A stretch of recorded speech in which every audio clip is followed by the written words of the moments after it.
Branding is very important for startups, and too many, in my observation, don't understand that. So they leave brand to the end of their development process. They focus instead on their investor pitch presentation, the development of their product, the organization of their team, all really important facets of what they're doing.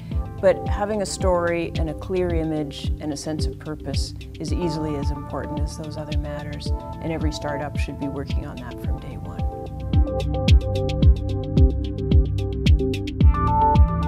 Your tone and voice are so important because it's the first point of contact that anybody has with your startup. So that is what people notice the first. Who you are and how you're coming across is really important. You wouldn't wear your pajamas to a meeting. You want to be pulled together. So your tone of voice needs to be pulled together. No matter whether it's face-to-face presentations or if it's online, you want to be consistent in who you are, how you're presenting yourself all the time, because you are really your brand ambassador.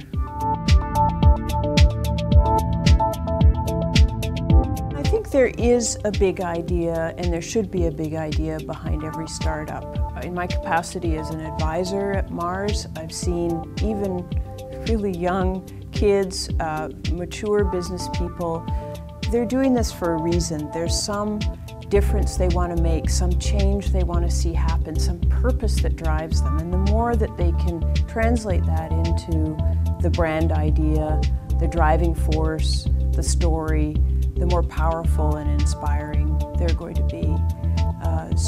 Yeah, always be guided by that big idea. It's that thing that keeps you in the game when there's so many other things you could be doing, and it's a vital part of brand expression.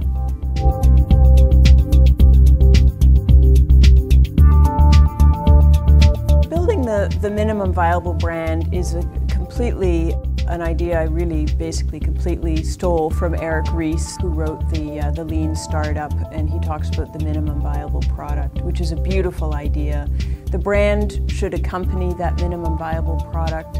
It should be just the essence of what you need to communicate to investors, to customers, to developers, to your team, who you are and why you matter, what your values are, what your story is, and what your value proposition is. As you mature, it can grow. As you pivot your startup, it can change. But there should be this minimum viable idea to guide you.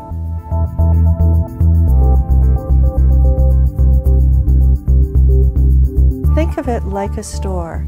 Especially with online presence right now, everybody is online, and your website is like a store. So you really have to kind of think of how people are going to be walking by, how are you going to catch somebody's eye, and how are you going to get them to come in? How are you going to engage them? What's going to catch them?